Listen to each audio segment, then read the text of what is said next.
Can I start the presentation? Yeah, please.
Over to you, Ritu.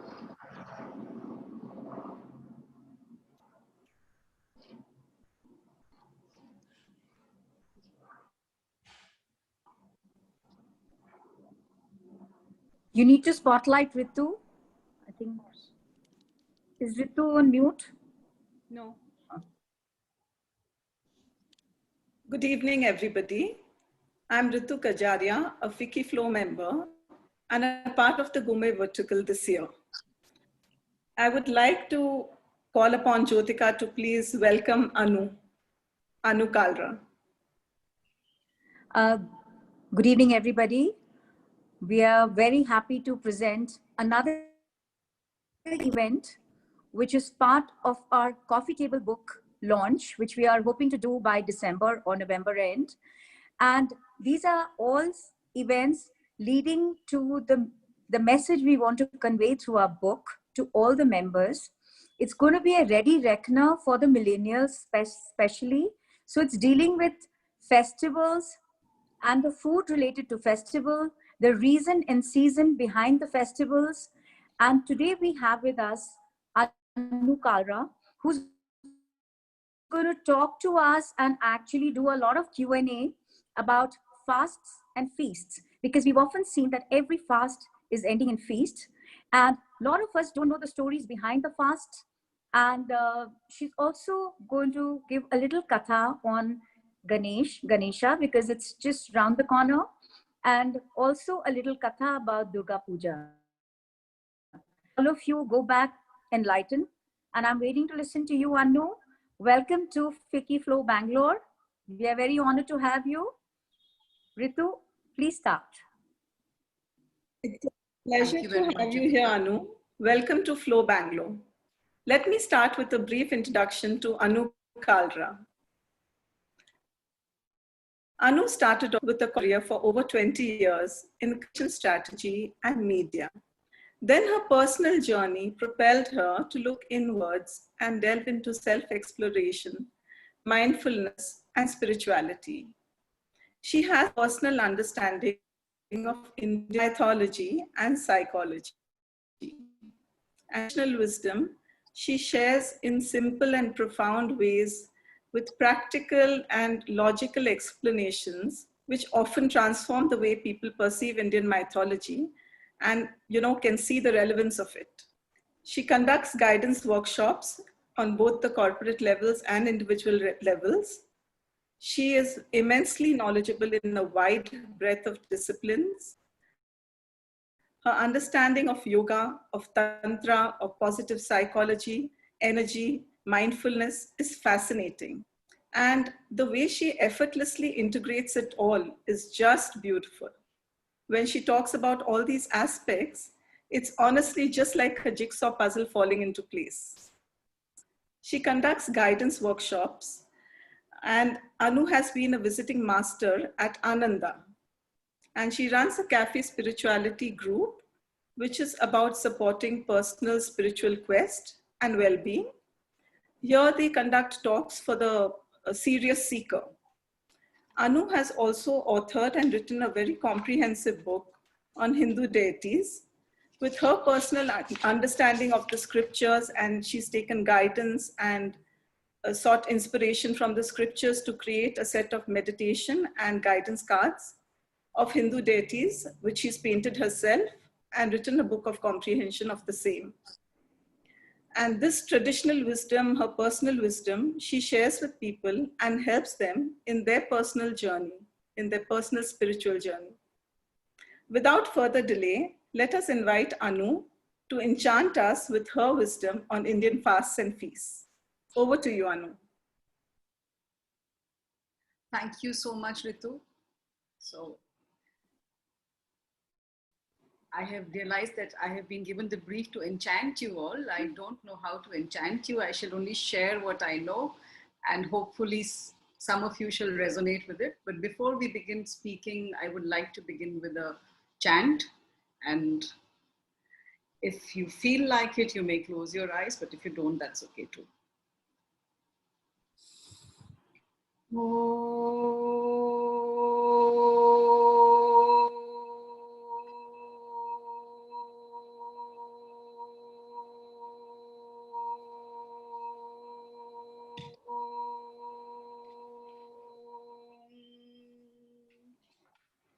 Gurur Brahma, Gurur Vishnu,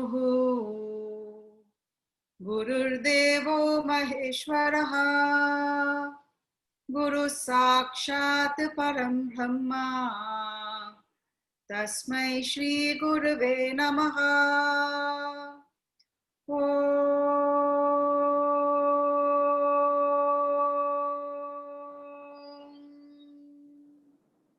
Vakratunda Mahakaya, Surya Koti Samaprabha, Nirvikhnam Kuru me Deva, Sarvakaryeshu Sarvada. Om Shri Ganeshaya Namah.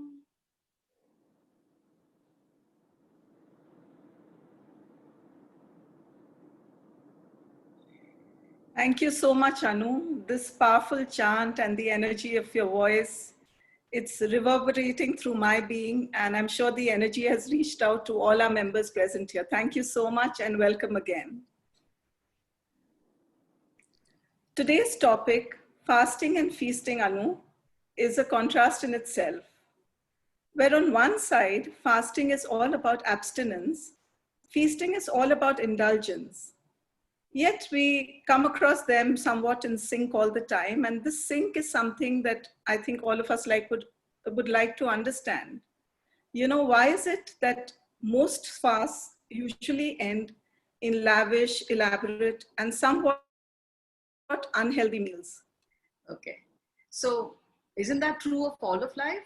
Day and night, joy and sorrow, happiness and sorrow, pleasure and pain. Isn't all of life about duality at some level? So feasting and fasting. So there is indulgence at one extreme, and there is abstinence and suppression at the other extreme. And each one of us in our life is trying to find our unique balance, which we vacillate through suppression, excessive suppression, excessive indulgence. So our ancient people, the ones who have passed on the wisdom to us in terms of religion, understood this about human beings, that the process of finding balance is not a one-time process. It's a dynamic balance. You know, it's pretty much like, you see when somebody's surfing on a surfboard, sometimes the person bends forward, sometimes the person bends back, sometimes the person sits down, sometimes the person stands. So balancing is a dynamic process. It's not a one-time process. It's not a one-time activity. So therefore, every religion has this concept of fasting and feasting as a way of life. So in order that one should not feel suppression, one has to have some experience of abstinence. In order that one shall not get carried away by indulgence, one should have some experience of celebration, right? So what does it mean? Let's say, take for example, we know modern science tells us, right, that if you suppress too much, it causes psychosomatic diseases. That if you keep your anger inside you, if you keep your fears inside you and don't articulate that, and that suppression creates diseases. Now, how does one take somebody out of that sense of suppression? One has to give the person an opportunity to celebrate, to express, and that is what festivals are. Yet people can get carried away by that festivities. People can lose their balance by going to the extreme, and therefore people are taught to abstain. It serves two purposes, really. If you look at it, one, when you fast, and fasting, mind you, is not just about food, okay? But let's just take food for now, because your event is all mainly about food and gourmet. So when you fast and you go hungry, you develop compassion and empathy for somebody who does not have the resources. And you develop a gratitude for all that you have in life, the things you took for granted. You understand what it is to go hungry. That is one. The other thing that happens as a result is, how do you say, that you understand yourself better. You know what your own limits are. And therefore, heaven forbid, if there does come a time when there are problems in life, you have learned to restrain yourself. You have learned the art of being able to survive even in difficult circumstances when things are not exactly as you want them to be. So that is what fasting is, that you consciously refrain. Fasting is not starvation. This is the essential difference between a beggar and a sadhu. A beggar is somebody who does not have. A sadhu is somebody who chooses not to have. So somebody who's fasting is consciously deciding to not do something with a very clear objective in the mind. It's not about suppression, it's about abstinence in a manner that more the values that develop in you, the feelings that develop in you, which make you a better person, compassion, empathy, restraint. So that is what fasting is all about. And why does it end in a feast? Now tell me, if you've punished a child and told him, go stand facing the wall, after the period is over, does the mother not pick up the child and hug the child and reassure the child of the love, right? So somebody has gone hungry through the day, and when the chance to eat happens, the person who's responsible, whether herself or somebody else, wants to give the person something wholesome that will make the person happy. And that is why there is a feast at the end of the fast. So not all feasts are every day. Some certain fasts have a period of, you have to do it for 16 days. Once a week for 16 days. And therefore, at the end of 16 days, you have the Udhyapan, which is the feast. And that is the one which is really a feast. But when you break the fast, it's not so much feasting. The ones who do rosas, right? So towards the end of rosa, what the scriptures prescribe is not that you start eating so much. That is the way people have started behaving now. That does not mean that the scriptures prescribe that. The scriptures said you can open your fast with 2 dates. That was enough. People get carried away. Very surprising. I had an iftar party in my house last year. And so my Muslim friend for whom I used to keep having these events at my place before the pandemic happened. So we would have a Sundarkand part where we would have all of us singing for Hanumanji, and then we'll do an interpretation of Hanumanji. So similarly, we had an iftar party. I wanted to invite my Muslim friends over because I hadn't had any event for them. So my Hindu friends got very excited कि biryani banegi. Biryani khane ko milegi, iftar party hui hai. But my friends who were seriously fasting, one of them, he says, I hope you will have something vegetarian there because I have turned vegetarian. Because he went so deeply into his spiritual practice that while he was doing the rosas and he was fasting, he was not able to eat non-veg anymore. And he broke his fast with a fruit platter while my other friends were enjoying biryani. I guess it's about perception on how you want to process the experience you had while fasting. Almost, you have to learn your balance. When you ride a bike, you have these support wheels on both the sides. So somebody who's trying to find a balance, they have the support wheels of feasting and fasting on both the sides. Once that balance is found, then nothing is necessary. Right. How beautifully and how easily you've explained it, as always, Anu. I loved the explanation. And I would like to go on to the next question. And we've integrated some of the questions that our members sent to us on the group. So we've integrated those questions into our conversation as we go along. Awesome. So Anu, how relevant is fasting on a spiritual level today? Like, what is the connection between spirituality and food? And why are we advised to have a sattvic diet, that is no onion and no garlic, during fasting? Okay. Very, very, very relevant. In fact, this is the process that the ancient people, in all the wisdom, have set up for every human being to get in touch with spirituality. You don't have to make a conscious decision to go for Vedanta classes. If you could just take the fasting that happens and the feasting that happens within your family, within your culture, seriously, and start understanding them deeply, it will take you into a deeper understanding of yourself. Because all of life, okay, is the three attributes: sattvic, rajasic, and tamasic. Now, these can be seen in different ways. You remember that Om Asato Ma Sadgamaya Tamaso Ma Jyotirgamaya. So tamas is what? Tamaso Ma, tamas, from darkness, take me to light. So tamas is dark, sattva is light. Sattva is peaceful, rajasic is action, activity, and tamas is inertia, dullness. Again, let's find simple ways to explain this. So somebody is sitting, imagine you're sitting beside a stream in an orchard, beautiful green trees around you, and wearing very soft organic linen clothes, feeling very much at peace, ekdam shant feel kar rahe ho, stillness, very nice feeling. Nothing can disturb your peace of mind right now. And far away in the same, you're on a elevated point, and across the stream you can see some SUVs coming, and there are people who get off, and there's this music playing, and good fun, boisterous music playing, right? And what they take out crates of beer, and they're having a good time listening to music, dancing.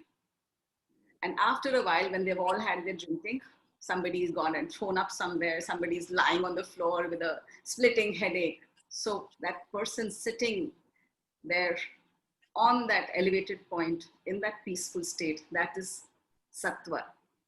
These people dancing away, enjoying their life with a lot of action, that is rajas. And all those holding on to their heads and throwing up and out of balance, that is tamas. Where do you think the spiritual evolution will happen? It will happen at the sattvic level. But one cannot become sattvic overnight, no? And I have lived my life a certain way. I have grown up, I have gone to school, I have competed all my life to come first, and I've been taught work is worship, and I'm at it day and night, and suddenly to tell me shant ho jao, it doesn't happen overnight. So sattva can't be kind of just increased by itself, right? So what is it that our ancients found? That if we can find a way, it's a ratio. Human life is a ratio of sattva, rajas, and tamas. There is no judgment here. Everything is necessary. If there was no tamas in us, we will not fall asleep at night. The fact that we fall asleep at night and the body has gone to rest, some element of tamas in us. And if there was no rajasic in us, we would not be able to get up the next morning. Unless the rajasic energy rises inside us, we will not be able to wake up and face a new day. So look at this. At the extreme of tamas is lassitude, laziness, and that is inertia. At the extreme of sattva is also stillness. But the stillness here is not stillness, it is inertia. And the stillness at the other extreme is that quietude, that is the desirable quietude. You know, when somebody is in depression, as a friend, you get to know my friend is in depression and she's not getting out of bed, and you try and force her out of bed and say, okay, come on, get out of bed. We have to go out. There is a party at that person's place. I'm going to take you there. You're going to listen to the music. That is you trying to get her out of tamas by taking her towards a rajasic activity. Right? But on the other hand, somebody is feeling very peaceful at home, and you turn up at that place and person saying, today I'm going to spend the day in bed. And that person is looking so happy and so relaxed. You say, "Arey chhod, main bhi party pe nahi jati, main yahan baithi hu." Because that person is in a space of peace that touched you, and now you wish to be into that state, right? So there is, being in bed is by itself is not right or wrong. So this is a very important thing to understand. A lot of, I think last time when we were all speaking, there was a discussion on why is animal sacrifice being done? Like, because when the physical body is only one aspect of our lives, of our being. We are not just this. This is the Annamaya Kosh, but we have layers upon layers upon layers of us. So not only is the food that we eat affecting our physical body, it is affecting our mind, it is affecting our intelligence, it is affecting our joyousness, the joyousness that we have, that quotient. And certain kind of foods will make us feel more relaxed, and certain kind of foods will make us feel more active, and certain kind of foods will make us feel more dull. So this, you know what this is called, the physical body? It's called the Annamaya Kosh. Anna. The physical body is basically a food body. And if your identification is just with this, even in that case, there is a need to have an understanding about, should I be consuming this food or that food or something else? I mean, something as simple as, you know, when we have a lot of talk about being vegan nowadays, right? Because there is this growing consciousness that if animals are tortured for us to receive their milk, then something like that becomes tamasic. Imagine in the earlier times, milk and milk products were the most sattvic food that there was, because that cow was treated as a family member. There was love and affection. She not just was, she still is one of the most auspicious, one of the most revered animals in the world, the cow. And now when you have artificial insemination happening and the cows are being ill-treated, of course, what milk comes out of that, it is not going to take you towards your sattva. It will take you towards more tamas, because that pain is part of that milk that we consume. There's a very beautiful story about how much of an impact the food that we eat has on us. So we are all familiar with Mahabharata, right? With Bhishma Pitama, right? So Bhishma Pitama he had this boon that he could leave the body at will. And even though Arjun had shot him with a lot of arrows, so he was on the bed of arrows and he was bleeding away, but he did not give up his life. When it was very clear that he is now not going to last for very long, the entire family went to meet him, and Draupadi was also there. And Bhishma Pitama started giving them a discourse on dharma, on righteousness. And Draupadi sniggered. So Bhishma Pitama is taken aback. You know, the daughter-in-law is sniggering. That's the ultimate. I mean, it's not these times that we're talking about. We're talking about that era, right? So they were all, he was like taken aback. He said, what happened? Putra vadhu, is tarah se behave kare, bahut kasht hota hai, right? So she said, no. He said, no, tell me what happened. She says, I find it strange that jab mera vastra haran ho raha tha, when people were taking off my clothes, and you were there in that hall, us sabha mein aap the wahan pe, and you did not do anything. Today you are talking of dharma and righteousness. I find this very strange. So you know what Bhishma Pitama said to her? He said, you know, तब मैं दुर्योधन का नमक खाता था, जो मैं अनाज खाता था, what I used to partake of, the food that I ate, came to me from the kingdom which was ruled by Duryodhan. And that is why my sanskar was like that. But today, because all the blood has flown out of me, that sanskar in me has gone. Now the understanding of what is right and what is not has dawned on me.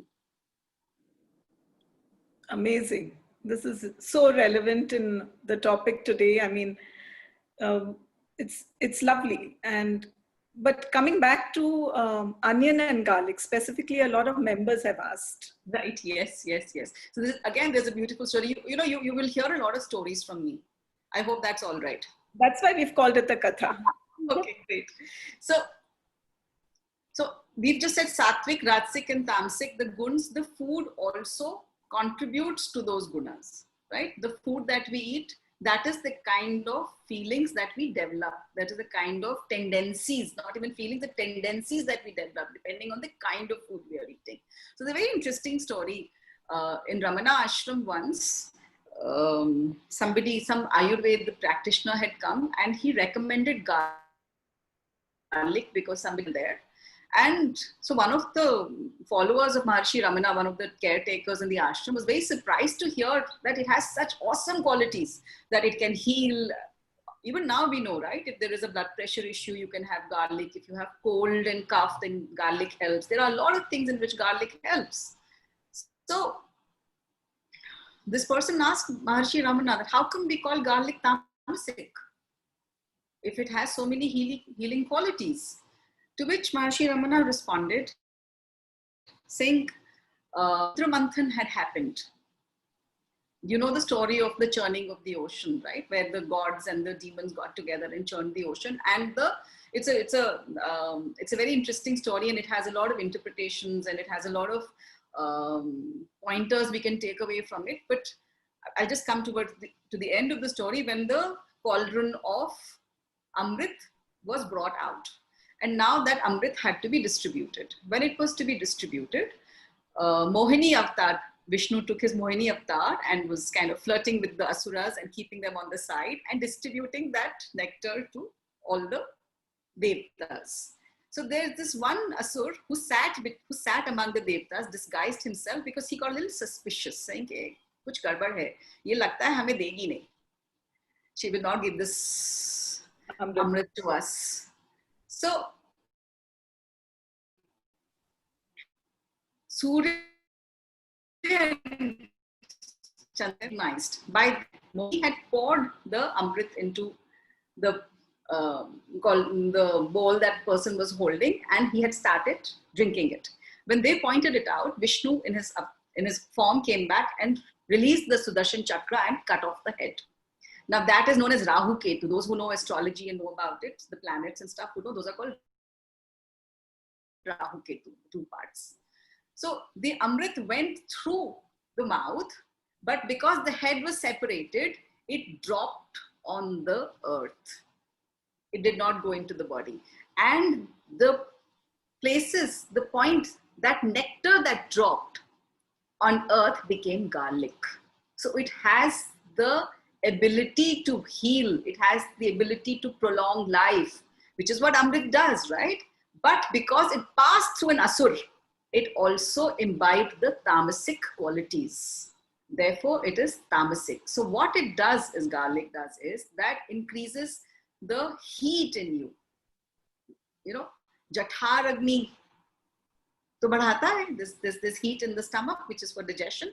And there is Kam Agni also, no, in us. And there is Krodh Agni also in us. Krodh is also Agni only, no? You get heated. So what garlic does is that it increases all of this. It increases the anger or the libido. So the tamas increases.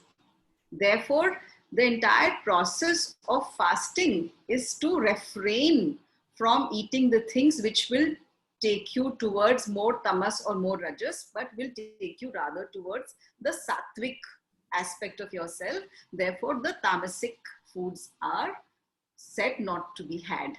But again, one has to remember, this is not about judgment. This is about understanding yourself. I'm coming back to that. I had started that question, but I had kind of gone off on a tangent then about why was animal sacrifice offered?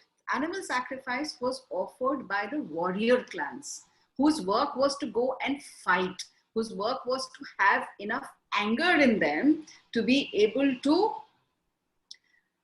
pick up a sword and cut off somebody's head. How will that anger come? लौकी खा के घिया खा के तो नहीं आएगा वो तो just unless you partake of food that has that kind of violence in it, how will the violence come out of you that is needed for war?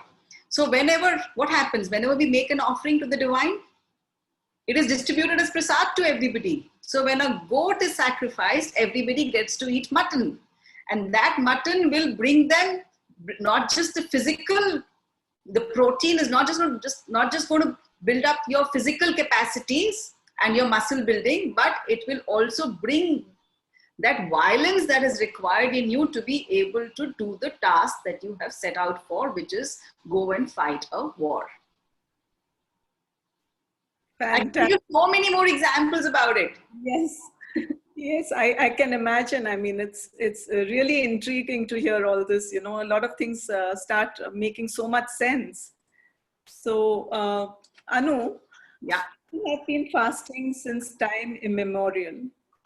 You know, do you feel that the concept of fasting has got diluted over generations because you know, it became more about the fear of displeasing the gods or the elders in the house rather than the scientific or medical benefits that one does derive out of fasting, and that would appeal more to the logically inclined. And today, like more and more people across the globe choose to fast because of the health benefits. And do you feel that the new age term intermittent fasting is as scientifically balanced as the fasts of olden days? So basically, you know, how has the concept of fasting changed? Concept of everything has changed. Why just fasting? The understanding of everything has changed, and which is fine. There's no issue with it. See, the beauty of Sanatan Dharma, okay? Sanatan Dharma is what? Sanatan means what? Continuous. There is not just one book which you have to have allegiance to, which tells you do this, do that. No, the entire concept of Vedanta is about asking questions. Look at Bhagavad Gita. You know, nowadays they would say, "Arey Guru se sawal nahi puchte." Look at Bhagavad Gita. In chapter 2, the entire concept has been explained by Sri Krishna to Arjun. But we have 700 shlokas. We have 18 chapters. Why? Because Arjun kept asking questions. Right? So hasn't that concept changed? Abhi kehte hain guru ke samne chup baithe raho, kuch bolna nahi. If you don't ask a question, how will your curiosity be assuaged? How will you know? In fact, all of our religious scriptures, they are all dialogue.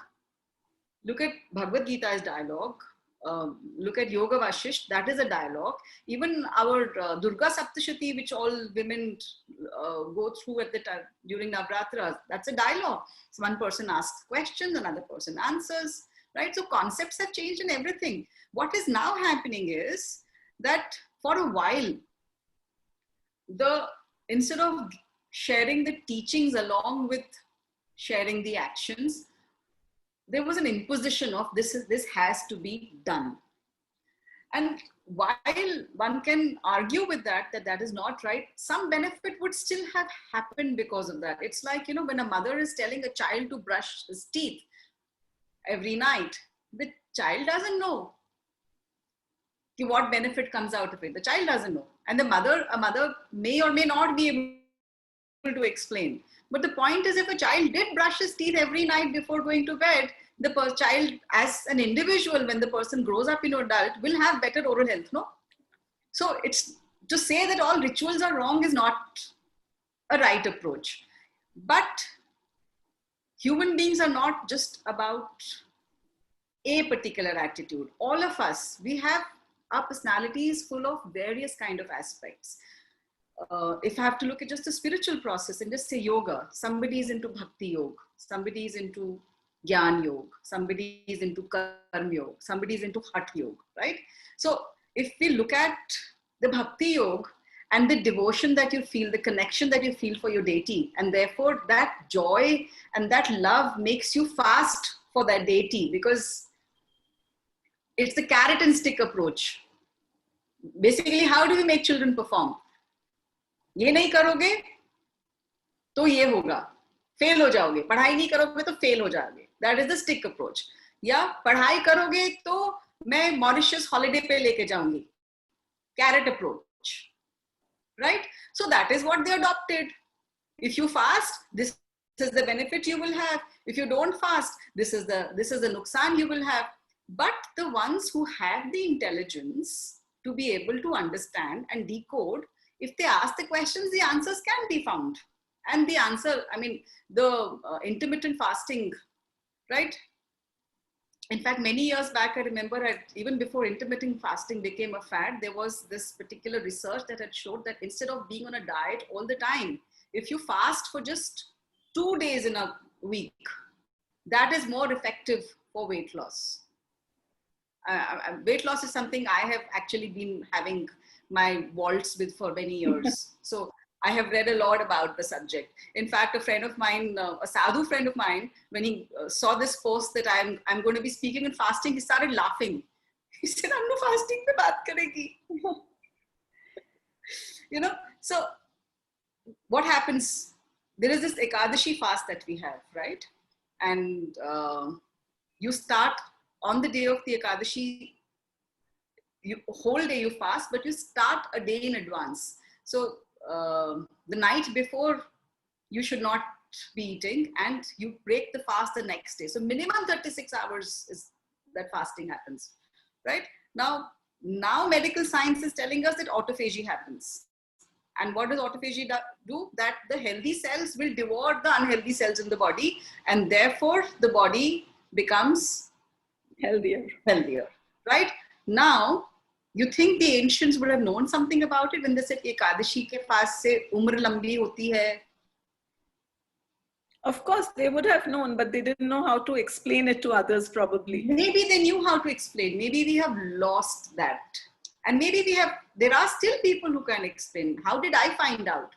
I went and met a lot of sadhus. I went and attended sessions. I went to the Kumbh.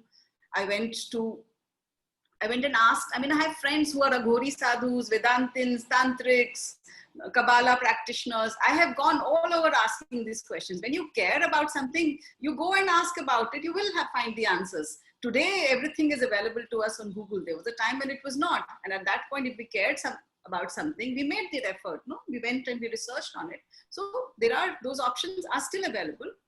So if somebody is moved out of the bhakti space and is not able to fast for the bhakti reasons, but is now in the vichar state, is asking questions, that is also a great state to be in. That path is Gyan Yoga. And if somebody is a practitioner of Vedanta and is trying to discover who am I, for him or her, what is it that is prescribed? Moderation in food, moderation in sex, moderation in sleep, moderation in speech. Even that is fasting. Maun rakhna bhi fast hota hai. Ek mauni ekadashi bhi aati hai. There is one ekadashi when you stay in silence all day. So fasting, since this particular, today our event is about food, that is why I'm not taking those aspects. So fasting and feasting is not just about food. I mean, fasting is celibacy, and at the other extreme, the feasting is the honeymoon. Nice, that's nice. So that's, a lot of our members wanted to know about the seasonal relevance of fasting, like in a particular season, like change of season or something, do fasts become relevant?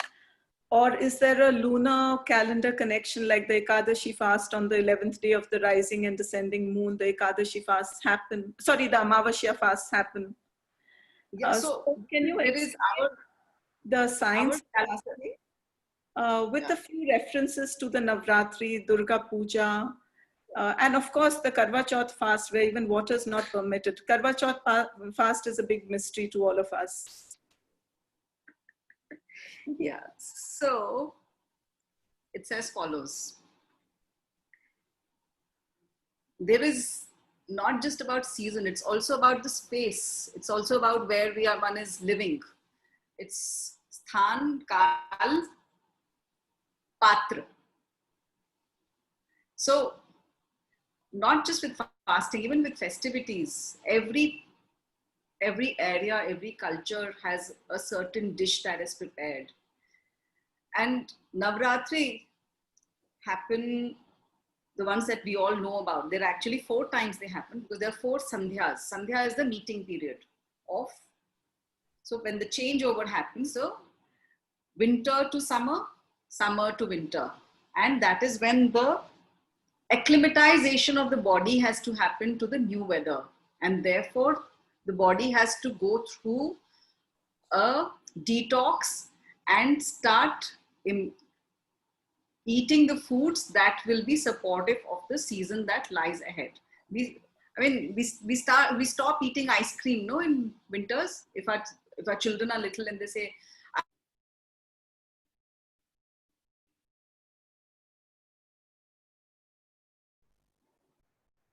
the kind of dessert we offer to our children at the end of a meal also. Is there some problem with the internet connection? There was a slight pause, but you can continue on. Okay. So Navratri comes twice a year. Actually, it comes 4 times, but twice is Gupta Navratri. For all of us, it comes twice a year.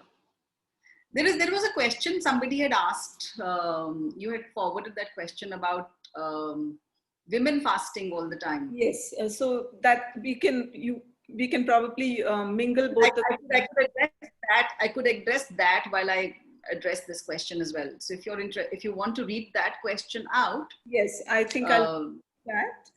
So what is interesting? I can address that. Yeah. So what is interesting that the fasts and feasts in India and even elsewhere in the world could not be more reflective of the patriarchal oppression that women face. Like, why is it that the onus of fasting is on women? And why are we supposed to fast for the long life of our husbands, to give birth to sons? Why is it like that? And why is it that the modern women, even today, succumb to this archaic construct? I mean, we are still doing it. And then after all that, after fasting and succumbing to this structure, and we are then expected to cook up lavish meals at the end of fasting and not succumb to post-fast lethargy or fatigue.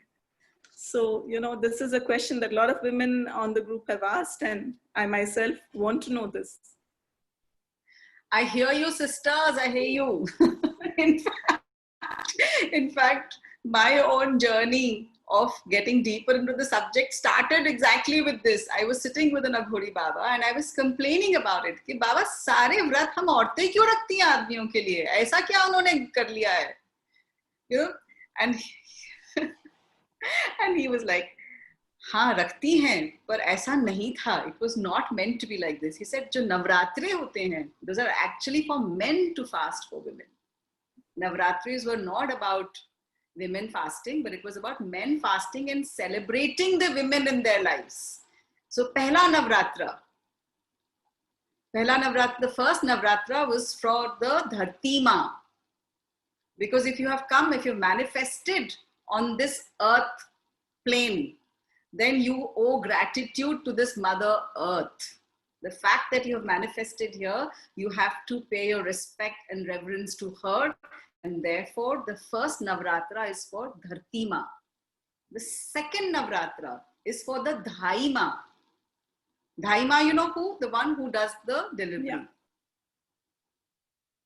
Right? That is the Dhai Ma. The second Navratra is for the Dhai Ma. The third Navratra is for the Prasuti Ma. Prasuti Ma is what you call Japa maids nowadays. That she takes care of the mother and the child. So earlier times, what used to happen when Prasuti happens, when a woman has had a baby for 40 days, she used to be given separate quarters to stay. And we in our quasi and pseudo modernism would say, oh, achut, achut, how terrible, I don't like my religion. It was quarantine. It was to protect the child from infections. It was to give the mother rest. She was supposed to be given a prasuti ma along, that a woman who would take care of the child and the mother and do malish and bring appropriate food, somebody with a lot of experience who knew and understood what the needs of the new mother were, who had enough experience to be able to take her out of her blues. That is what it was, so that nobody else had any expectations from her at that point, that the mother and child should be able to heal by themselves and become strong. That was what. And the third Navratra was for the Prasutima. The fourth Navratra is for your own mother. Just look at this understanding of that, the fact that you manifested in the physical, you owe gratitude to all these people as well. Tabhi sister bulate the nurses ko. There was this respect for all the feminine energies one has encountered. By the time you're born, you have already encountered these feminine energies, and you know, and you owe it to them that you fast for them. The next is for the sister. So, Prithvi, Dharti Ma, Dhai Ma, Prasuti Ma, Own Ma, then for the sister, Behan ke liye. Then, some people may have sisters who are old enough to have had babies, because those days, you remember, there wasn't much difference in ages. The mother and the daughter used to be pregnant simultaneously. Yes. I'm sure our generation has seen such relationships in our own families also. Yeah. Right? So the next one was for, so Dharti Ma, Dhai Ma, Prasuti Ma, Apni Ma, sister, niece. And then comes your own wife. So there is, the seventh Navratra is to fast for the wife. Twice a year. Apne husbands ko jaake batao. Go and tell your husbands about it. And if they say nahi karenge, bolo hum bhi karwa chauth nahi karenge. No, Try karte dekho. Okay, don't start fighting, okay? I'm just... no. So, and yeah, please continue. Yeah, so after that is for the daughter, the next relationship that you have, and then for the granddaughter. So you know that some families say, oh, in our family, we do Kanjak on the Ashtami. Oh, in our family, with tradition, we do Kanjak on the Navami. Why did this happen? This happened because in some family, the person who was fasting was the young man whose daughter is young, and therefore, for a little girl, you're celebrating her presence in your life. Are you going to be fasting that day, or are you going to be cooking special food that she enjoys for her to celebrate her? Amazing. So that is Kanjak. Okay. And for if the person who is doing the fasting is an old man and he has granddaughters, he would do it for his granddaughters on the 9th day. That would be the day of festivity. So that is why these fasts end in feast, because they celebrate the young ones at that point, of the young girls at that point of time. Now we've forgotten all this. We don't know about it. So this is how really amazing. This is amazing. Yeah, so the season changes. So see, we all know there is Kuttu ka atta and the Singhade ka atta. Kuttu ka atta is something that creates heat in the body. Singhade ka atta is something that creates coolness in the body. So when the temperature is changing, and depending on your own dosha, you know, are you a Vata person, are you a Pitta person, are you a Kapha person, depending on that and depending on the season, the right thing has to be eaten. So there are options available. So this was the importance of seasons. And I'm telling you, I am astounded by the understanding of the ancient people about these things. You know, I have friends who are astrologers, and I kind of spend a lot of time with them trying to understand why certain fasts are prescribed. So the entire system and the ritual that was made was very holistic. It was understanding the origin of the food, how it affects you, the channel through whom the food has come, how it affects you, the food, how it affects you at the Annamaya Kosh in terms of the body, how it affects your pranic body, how it affects your Manomaya Kosh, the mind, how it affects your Vijnanmaya Kosh, the intelligence, and how can it take you towards, how can it make your entire energy so light that you can feel the Anand of the Anandmaya Kosh. So there was such a deep understanding of it, very holistic. There is Ayurveda involved, there is astrology involved. So astrology, for example, right? Some people would know that they have been prescribed the Thursday fast, right? So Thursday is the day of the planet Brahaspati, Guru, Jupiter, right? Guru. And what is the role of that in the planetary, if you look at your chart, the role of Guru is to provide you with wisdom. And what happens if that planet is weak? If that planet is weak, you are prone to get angry easily.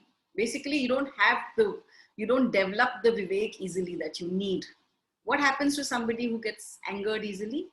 What are the diseases that affect such a person who gets very stressed out easily? Hypertension, right?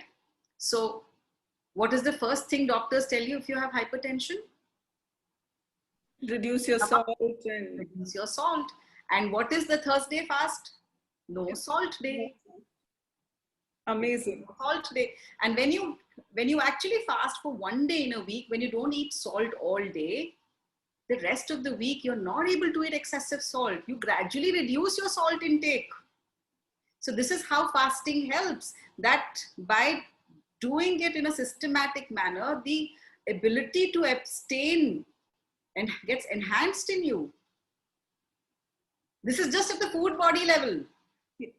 This makes so much sense. So why were these concepts not explained, or like where did they get lost? When did the onus start shifting only on women fasting? Where do we hear about men fasting today? We don't hear of men fasting. The new generation, some young couples, the men fast along with the wife on Karwa Chauth. And you know, a lot of people are inquisitive about the Karwa Chauth fast in particular and the horrendous stories that are behind it. So I can't speak for the past, but how about when we raise our children, just as we raise our daughters to think it's good to fast for their husbands, why can't we raise our sons with the understanding that it is good to fast for the women in their lives? Women take to that Karwa Chauth fast because there is an acceptance of it, no, in them since childhood. I mean, but one can one can start getting upset about why was it this way? Well, it was. What can we do about it now? Right? So and for that, first we need to have an understanding. To tell our children, don't brush your teeth every night. The mother knows she's doing the right thing, right? So we need to know. We need to first understand our own culture, the science behind it. We need to understand our own self. Just like, we help our children understand which subject they should be studying in school, don't we? Will my child be doing better in commerce, or will my child perform better in arts, or in the performing arts, or in science? If we understand these things about ourselves and our children, we will be able to guide them better. Right. Thank you, Anu. There are a couple of people wanting to know why havans are, such an integral part of all auspicious occasions, and why ghee is such a predominant offering to the gods. And also there's somebody who would like to know about the essence of the Brahma Muhurat. Awesome. Okay, great. So, Havan.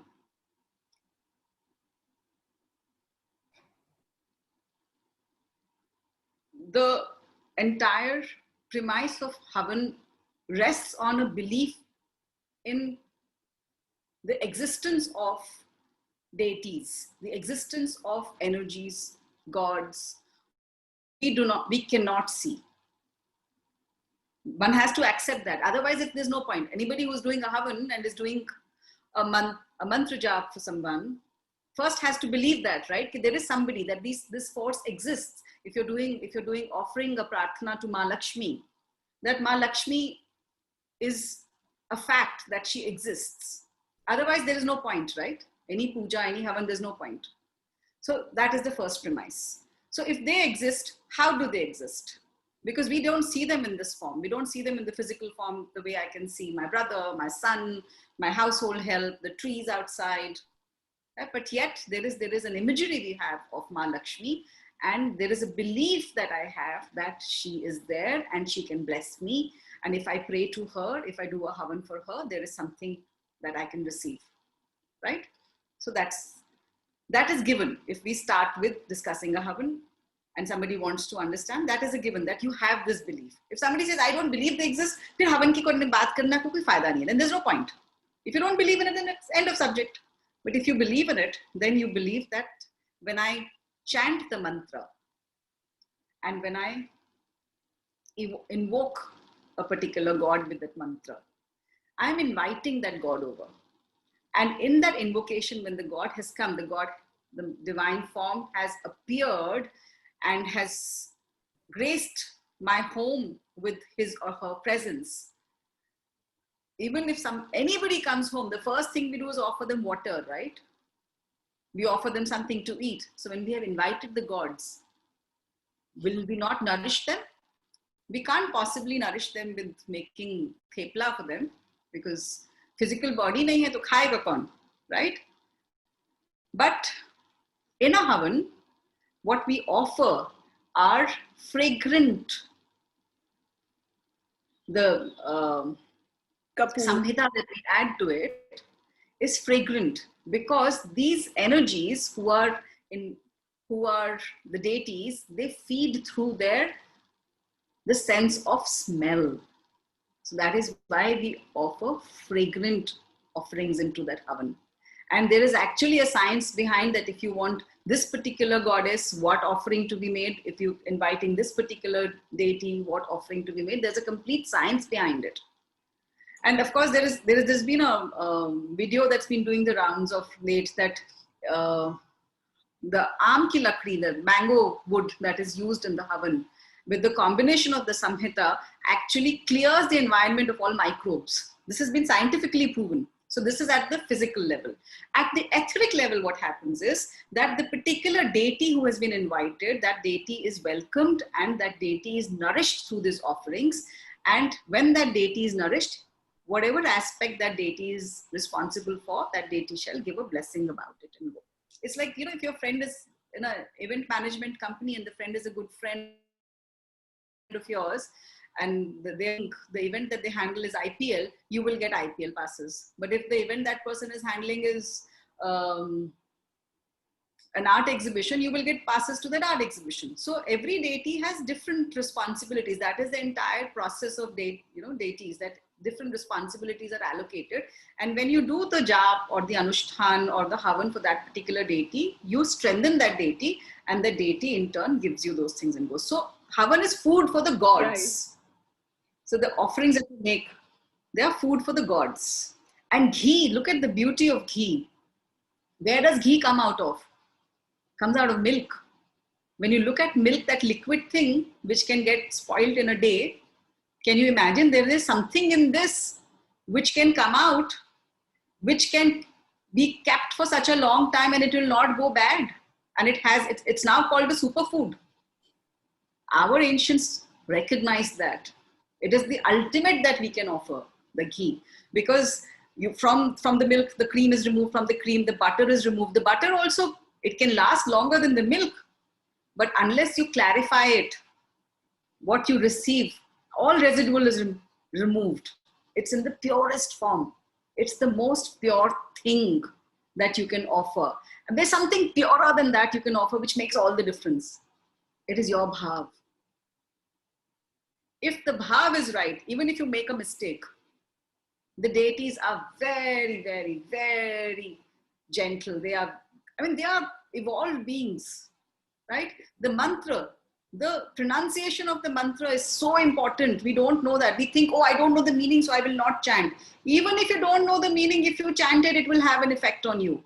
That's the beauty of mantra.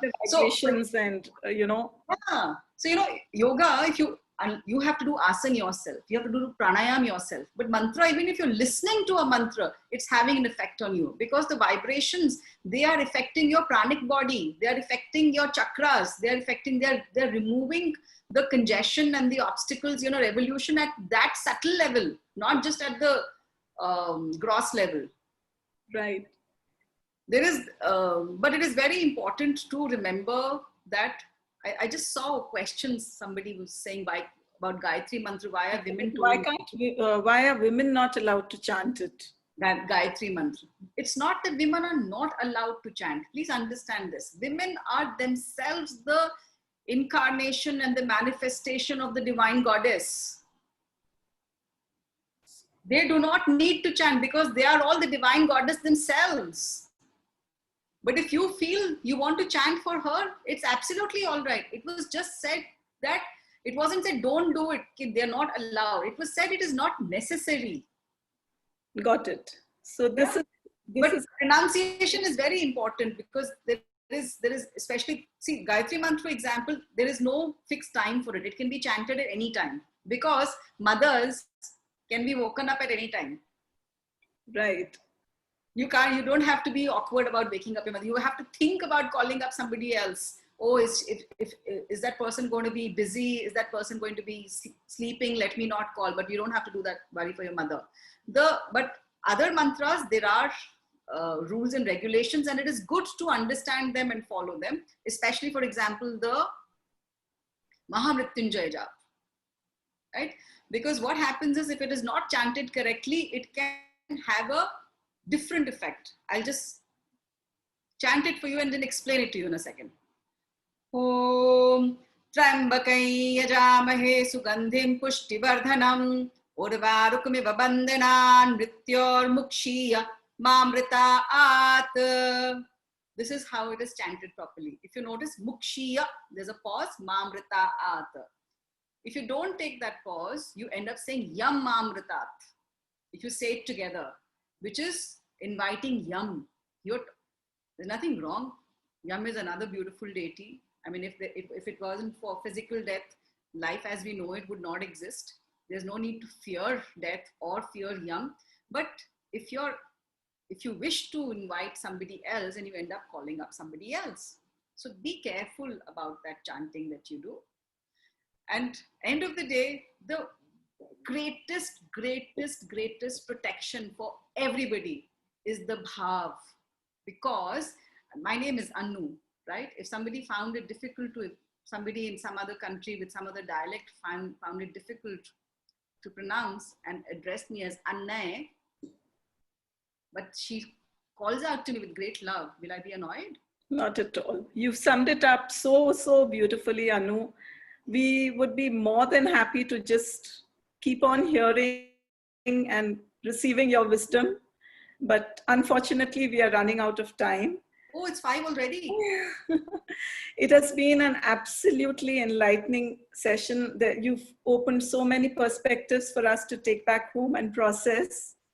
So thank you so much. I would like to invite Sheetal to please give the words.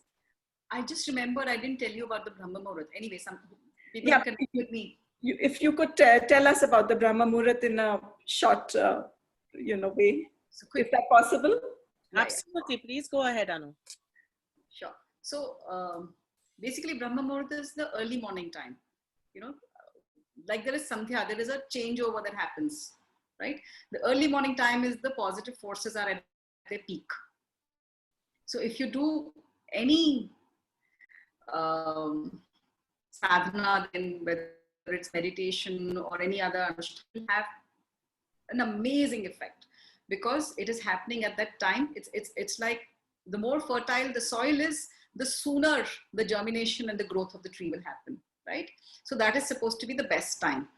But it was also true that it was provided, and this understanding was provided at a time when people had lifestyles that were more amenable, where you could get up early morning because you didn't sleep very late and sundown, you were in bed, and therefore early morning it's like it was the me time for everybody, that before the activity of the rest of the home happens, you wake up sooner and do something for your own personal evolution, right? And also the Sushumna Nadi is active at that point.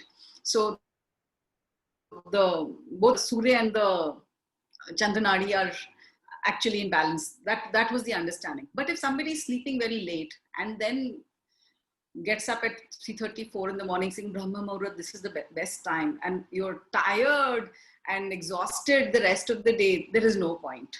But if you understand it as that Brahma Muhurat is the time, that is the me time before the rest of the house starts working, starts functioning, and people start making demands on me. And you can do something in that Brahma Muhurat. This is your Brahma Muhurat. Then you get up before the sun rises in terms of not the S-U-N sun, but the S-O-N sun. Yeah. And use that time for your inner understanding, for doing some meditation, some vichar, some antar, inner journey, or journaling, or whatever works for you.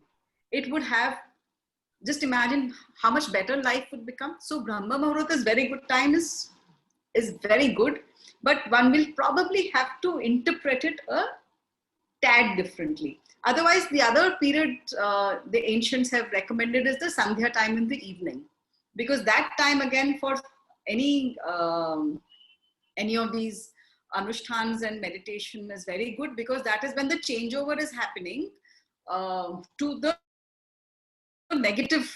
So not the negative, but the grosser forces, right? So all plans to go drinking, go gambling, go loot a bank are done in the evening. So at that point, to stay away. So if you make that your kind of fasting, that I need to fast from those kind of thoughts, and therefore I will spend this time in meditation or reading a holy scripture or something I feel better about. So these are the practical inputs I can give you in order to how to make the best of these times, and which are the best times for any spiritual undertaking. Of course, if you are a true seeker, then it's like, there's this kira inside of finding the answers and becoming a mumuksh and finding the ultimate truth. And then you understand eventually it's only about understanding yourself, and it is about building bridges with people and not building walls. Fantastic, Anu. Absolutely fantastic. And I think the best compliment that I can give you today is that on our chat, there are lots of people wanting to hear more, but maybe another session, hopefully. Over to Thank Sheetal. you so much, Ritu. Very well moderated. Thank you. Anu, what a fantastic session. I wish I had met you 20 years ago when I was questioning everything religious and everything connected to God, because everything was just told you have to do it. No saying why you're doing it or how to do it the correct way. It was just followed blindly. So I think, if youngsters could listen to you today, everything that they are against would make more sense, and they would reconnect with religion, I feel. So I'm just very happy to have you on board with us, and you're going to be our go-to person for any questions we have with regard the book that we're coming up with. I hope you're not going to mind us picking your brain on everything. Also, your book, Jyotika sent me a copy of your book. It's such a fabulous idea. I'd like you to pick a card for us from that book. Tell us a little bit about it in a couple of sentences, and maybe pull out a card for the combined energy of this book. So I think what I would like to do, instead of pulling out a card for the combined energies, because we have Ganesha happening, I just shared with you the Ganesha card in the interpretation. Super. Yeah, 1 second, let me just get it out. I should have taken it out earlier. And I was also thinking I'll take out a card for for the energy of the group. But I said energy of the group, already this is a, Durga is at its peak right now in this group. Oh, lovely. So I will just share about Ganesha in a minute with you. So this is the book for those who have not seen. It's such a gorgeous book. And these are all my paintings. I love to show off. Beautiful. Okay. So this is the Ganesha. Right, I'll just read out. So the Ganesha card says, true happiness and prosperity is in enjoying wealth together. Be industrious to create more, and be generous to enjoy more. Very true. So Artha, So this book, the cards are divided into 4 suits. This is based entirely on the Indian understanding. When I had started, when I first thought about it, I was thinking of doing tarot, but tarot is based on Kabbalah. And so there is a major arcana and a minor arcana and multiple suits. And I said, we have such a richness of Indian wisdom, in our Indian culture. Why should I borrow from another? So I decided, when I'm doing Indian deities, let me also use the system from the Indian. So I use the system of Vedanta, the 4 Purusharthas, Dharma, Artha, Kam, Moksha. So there are 4 suits. So Artha has 2 meanings, resources and meaning. So when they say Dharma, Artha, Kam, Moksha, it primarily means, Artha means resources, but actually Artha also has a meaning, right? Right. So both are essential for life. We need resources, but we need to have a meaning, in our lives. Absolutely. Amassing resources means success, but success is worthwhile only when its fruits can be shared and celebrated with those who give meaning to our lives. Even loss is bearable when there is a shoulder to lean on. Ganesha is Pratham Pujya, people know that, right? The Pratham Pujya, which is why when I started the session today, I did the Ganesh Stuti. Pratham Pujya. He is the deity to whom obeisance is paid first, the Lord of all beginnings. And in this card, he's seen with his wives, Riddhi and Siddhi, wisdoms, who have the company of his sons, Shubha and Labh. Shubha is auspicious and Labh is prosperity. And their sister, Santoshi. This is the part I wanted to make you understand. While Ganesha there is one aspect of Ganesha which is about the individual journey. There is also an aspect of Ganesha which is about respecting and enjoying the familial values. So his wife is Riddhi Siddhi. One is resources, one is intelligence. So any new beginning, what are the things you need? Resources and intelligence. So Riddhi and Siddhi. Or sometimes it's called Buddhi also. Yeah, sometimes Riddhi Buddhi, sometimes Riddhi Siddhi. Super. What happens when you have these partners? You create not just Labh, prosperity, but you create it efficiently. Because looting a bank is also getting you money, right? But it is not auspicious, right? So Shubh and Labh, they are the sons. But again, this family is still not complete. The family gets complete only when there is contentment, Santosh. So there is Santoshi. She is the sister of Shubh and Labh. And only when she is present is the family unit at peace. So look at it from our own lives. We need to begin tasks. We need to have intelligence and resources for it. We want to create auspiciousness and prosperity. But eventually, unless there is contentment, the task is not really completed. So Santoshi is a goddess. Thank you so much. And is your book available to purchase? Yes, it's available. It's available on Amazon. Okay. It's called Avirbhav. Avirbhav means manifestation. Avirbhav. Thank you. A lot of members are going to be picking that up. I can see on the chat. I've been called Jyotika right now to thank you for being with us. She's the reason you're with us and introduced you to us. So big thanks to Jyotika for this. Jyotika, over to you. Thanks a lot, Ritu. I think this was a lovely session. I think a lot of people have a lot of takeaways from it. And I've just been reading all the, messages coming on. I think, Anu, you were very good. You've given us a lot of gyan.